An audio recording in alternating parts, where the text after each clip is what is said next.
안녕하세요. BCC의 최원영 목사입니다. 오늘은 2020년 8월 19일 수요일입니다. 모리비안의 지도자였던 진센도르프 백작이 자기가 가지고 있었던 사회적인 지위와 조건들을 모두 다 버리고 복음을 전하기 위해서 맨발로 뛰쳐나갔을 때 그의 친구들이 물었습니다. 자네의 야망은 도대체 무엇인가? 그는 이렇게 대답했습니다. 그리스도뿐, 오직 그분뿐이네. 깊은 밤에 성 어거스틴이 성경을 묵상하다가 잠이 들었습니다. 꿈속에서 그의 주의 천사가 나타나 주님의 메시지를 전했습니다. 그대는 무엇을 원하는가?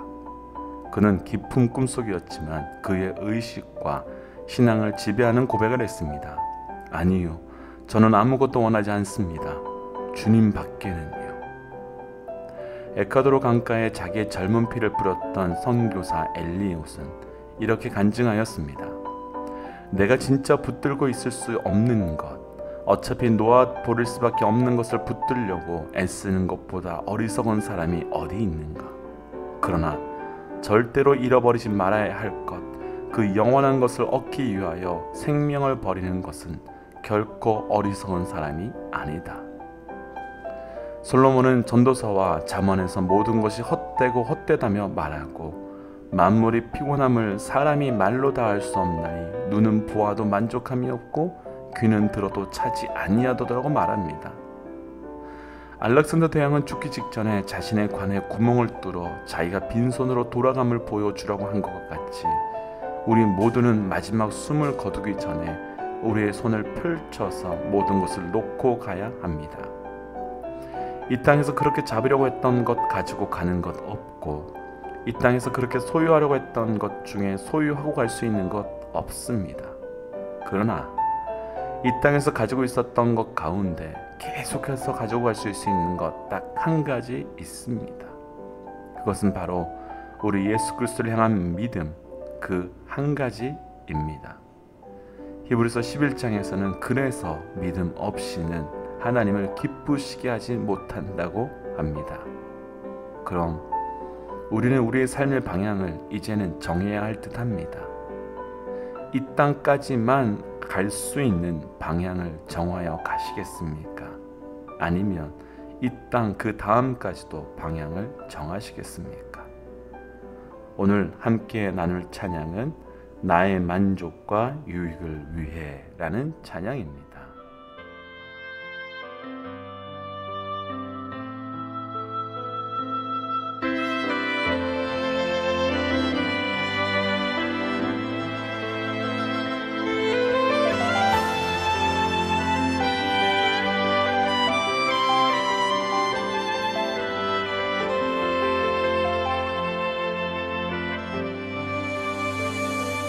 나의 만족과 유익을 위해 가지려 했던 세상 일들 이제 모두 다 해로 여기고 주님을 위해 다 버리네.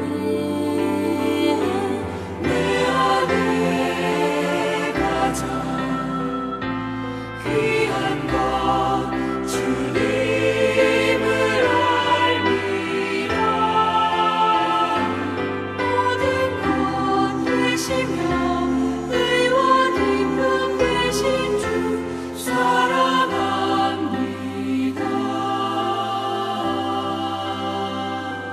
부활의 능력 체험하면서 주의 고난에 동참하고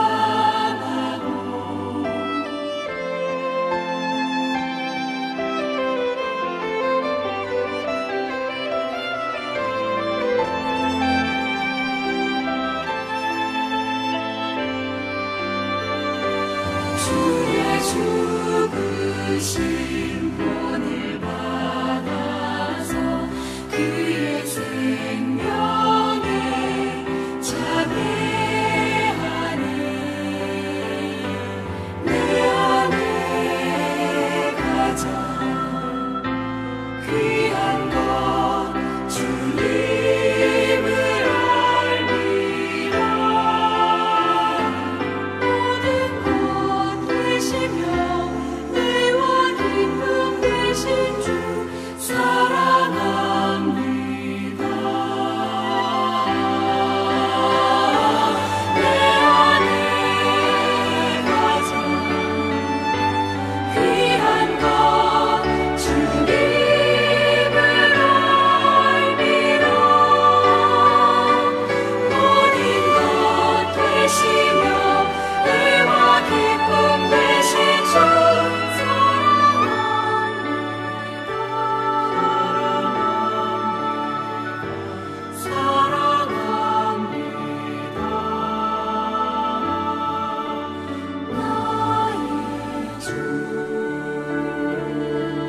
로마서 11장 25절에서 36절 말씀.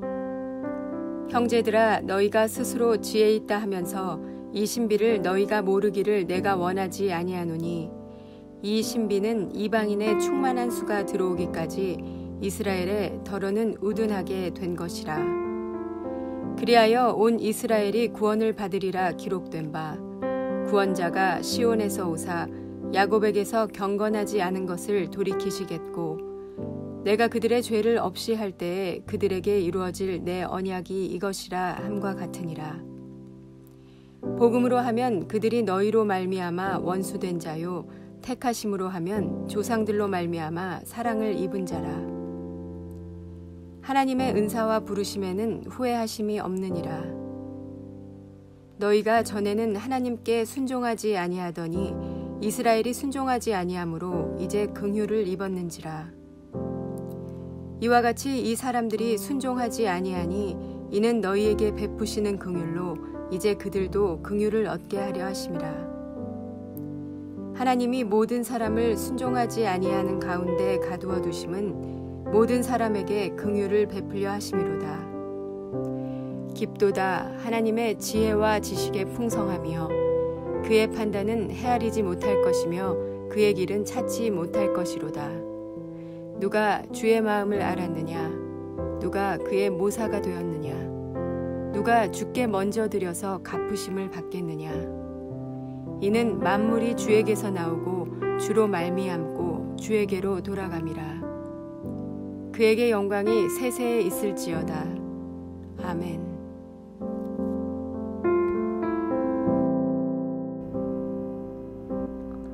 함께 기도하겠습니다. 하나님, 오늘도 우리에게 새날을 허락하여 주신 것 살아계신 하나님의 놀라운 은혜입니다. 하나님, 말씀하여 주옵소서. 듣는 만큼 변하고 변하는 만큼 행동하고 행동함을 통하여 말씀과 성령의 열매를 맺어갈 수 있도록 우리 가운데 역사하여 주옵소서. 이 모든 말씀 예수님 이름으로 기도하였습니다. 아멘. 오늘 말씀의 제목은 구원의 신비라는 제목입니다. 로마서를 크게 두 부분으로 나누자면 1장부터 11장까지와 12장부터 16장까지로 나눌 수 있습니다. 1장부터 11장까지는 구원에 관한 교리 부분이고 12장부터 16장까지는 성도들의 실생활의 삶에 대한 말씀입니다.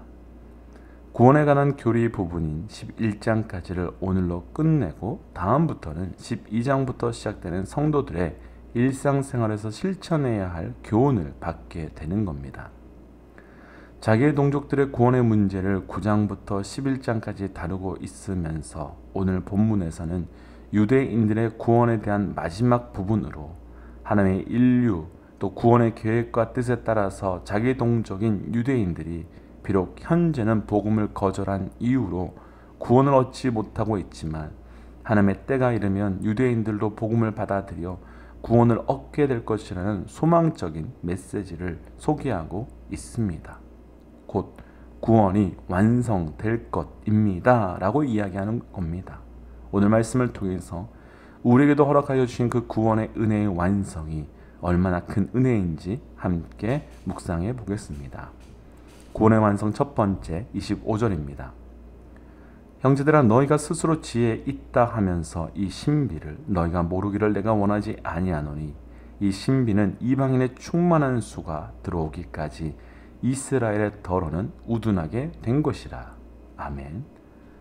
사도 바울은 이방인들이 자기들은 구원을 받고 유대인들은 구원을 받지 못하는 현실에서 혹시라도 이방인 자신들이 지혜 있는 것이라고 자만하여 유대인들을 무시하는 실수를 범하지 않도록 한 가지 신비를 소개하겠다고 했습니다. 그 한 가지 신비란 하나님이 원하시는 충만한 수의 이방인들이 구원을 받을 때까지 이스라엘 백성들의 더러는 완악하게 될 것이라고 소개하고 있습니다.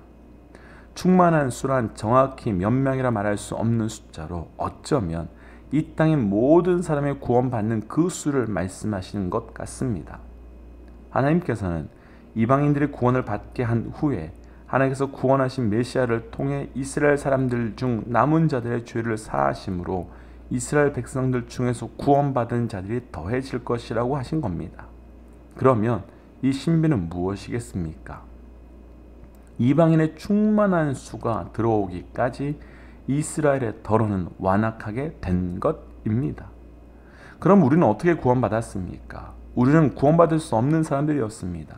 우리에게는 아브라함이나 이삭이나 야곱과 같은 조상도 없었습니다.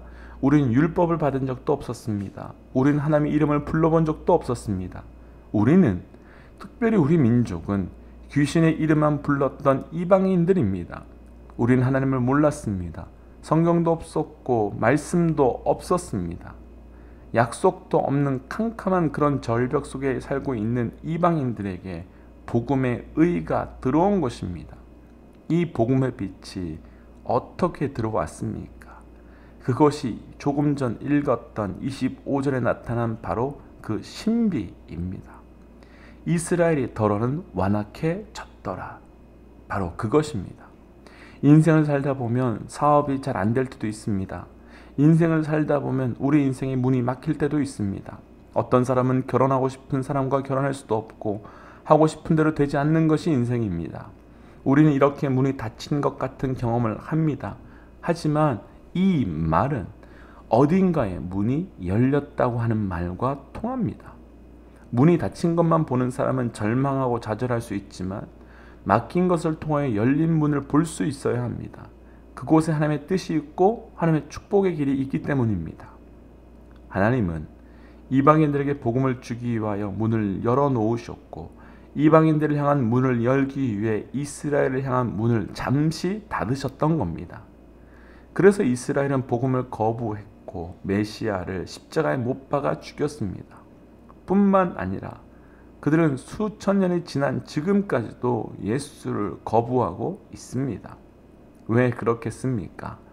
이방인들을 향한 구원의 역사, 곧 우리를 위한 구원의 역사가 계속되어야 하기 때문입니다. 지렛대로 물건을 들기 위해서 지렛대 아래에 무엇인가는 있어야 합니다. 이스라엘이 그 역할을 지금 하고 있는 겁니다. 이방인을 움직이기 위해서 이스라엘이 그 역할을 했습니다. 그래서 오늘 말씀에 나누고 싶은 첫 번째 구원의 신비, 구원의 신비는 그 구원의 역사가 실패로 완성되어 가고 있기 때문입니다. 그러면 하나님께서는 이방인의 구원을 위하여 이스라엘을 영원히 희생시키겠습니까? 그렇지 않습니다. 26절과 27절 말씀을 보면 하나님은 이스라엘을 반드시 다시 찾으시고 회복하시겠다고 합니다. 이스라엘은 이방인을 위하여 희생을 당하였지만 하나님은 이스라엘을 절대로 버리지 않으십니다. 이방인을 구원하신 하나님께서 왜 이스라엘을 구원하지 않으시겠습니까? 이방인도 사랑했다면 이스라엘을 왜 끝까지 사랑하지 않으시겠습니까? 사랑은 희생입니다. 희생이 없는 사랑은 거짓일 수 있습니다. 이 장면에서 그럼 이스라엘 백성만 희생한 것이 억울하지 않겠느냐 할 수 있지만 하나님께서는 이스라엘 백성의 희생 이전에 당신의 독생자 아들을 먼저 희생시키기로 결정하셨고 그 독생자의 희생으로 이스라엘의 구원이 독생자의 희생과 이스라엘의 희생으로 온 인류가 구원이 이루어지게 된 것입니다. 이해할 수 없는 희생의 신비로 완성된 구원의 역사가 오늘도 저와 우리 믿음의 동역자들의 삶 가운데서도 계속되고 있음을 기억하며 그 구원의 신비를 우리 삶에서도 동일하게 증언할 수 있는 믿음의 동역자들 되시기를 주의 이름으로 축복합니다. 두 번째 구원의 신비 36절 말씀입니다. 이는 만물이 주에게서 나오고 주로 말미암고 주에게로 돌아갑니다. 그에게 영광이 세세에 있을지어다. 아멘. 하나님께서는 택한 이스라엘 백성과 택함을 받지 못한 이방인들로 구분하시고 택한 백성들과 택함을 받지 못한 이방인들을 모두 구원하시기 위해 그들을 구원의 도구로 사용하신 하나님의 깊은 계획과 뜻을 이행한 사도 바울이 하나님을 향해 찬양과 영광을 돌립니다. 그러면서 그는 누가 주의 마음을 알 수 있으며 누가 그를 자문할 수 있겠느냐며 찬양하고 누가 하나님께 무엇이든 먼저 드리고 그 다음에 하나님으로부터 받을 수 있겠느냐고 묻습니다. 하나님께 먼저 드릴 수 있는 것이란 아무것도 없으며 무엇이든 하나님으로부터 먼저 받았을 뿐이라고 이야기하고 있는 겁니다. 모든 만물이 하나님으로부터 나왔고 모든 것이 하나님으로부터 말미암아 있으며 결과적으로 만물이 다 하나님께로 돌아갈 것이라고 선포하고 있는 겁니다. 사도 바울은 인류를 구원하시되 이방인이든 이스라엘 백성이든 인종과 인간의 어떤 조건과 상관없이 모든 인류를 평등하게 복음을 통해 구원의 문에 들어오시도록 하신 하나님의 깊고 오묘한 뜻을 찬양하며 영광이 하나님께 세세토록 있으리라고 하나님께 영광 돌리며 11장을 끝맺고 있는 겁니다. 그럼 왜 바울이 이렇게 마지막에 찬양하며 영광 돌리게 되는 걸까요? 조금 전에 읽었던 말씀처럼 끝까지 이방인들 뿐만 아니라 유대인들도 구원하겠다라고 하는 선포 때문입니다.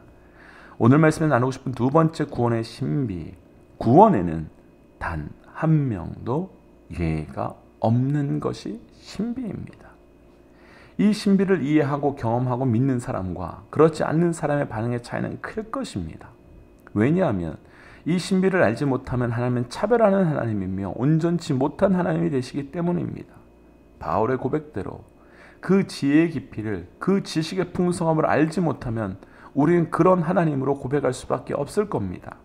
하지만 바울은 하나님께서 절대로 구원에 어떤 사람도 예외 없이 구원하실 것이라는 것을 깨달았고 그것이 너무 감사하여 찬양하고 경배하고 영광 돌린 겁니다. 그럼 바울의 인생이 이해가 되는 듯합니다. 그가 왜 그렇게 생명 다해 뛰어다녔을까요? 그가 왜 그렇게 땅끝까지 가야 한다고 했을까요? 하나님의 구원에는 어떤 예의가 없고 어떤 차별도 없음을 알기에, 그리고 구원이 온전히 하나님께로만 나오는 것을 알기에 그렇게 한 명도 예외 없이 구원받도록 하고 싶었던 것입니다. 그 뜻은 구원받지 못한 한 사람 한 사람 모두 다 하나님을 알고 계시기에 그렇게 살고 싶었던 것입니다. 구원받지 못한 내 가족의 이름을 아시고 구원받지 못한 내 동료의 이름을 아시고 이제 우리 모두가 구원에 단 한 사람의 이해도 없이 구원의 신비에 동참하며 또 그 자리로 초대할 수 있는 믿음의 동역자들 되시기를 주의 이름으로 축복합니다. 함께 기도하겠습니다. 하나님, 우리 삶에 도저히 이해할 수도 없는, 알 수도 없는 구원의 신비가 있음이 오히려 은혜입니다. 하나님의 구원의 신비를 통해 우리를 구원해 주시고 아직도 구원받지 못한 그 사람의 구원을 끝까지 인도해 주실 것을 믿습니다. 우리를 그렇게 사용하여 주옵소서.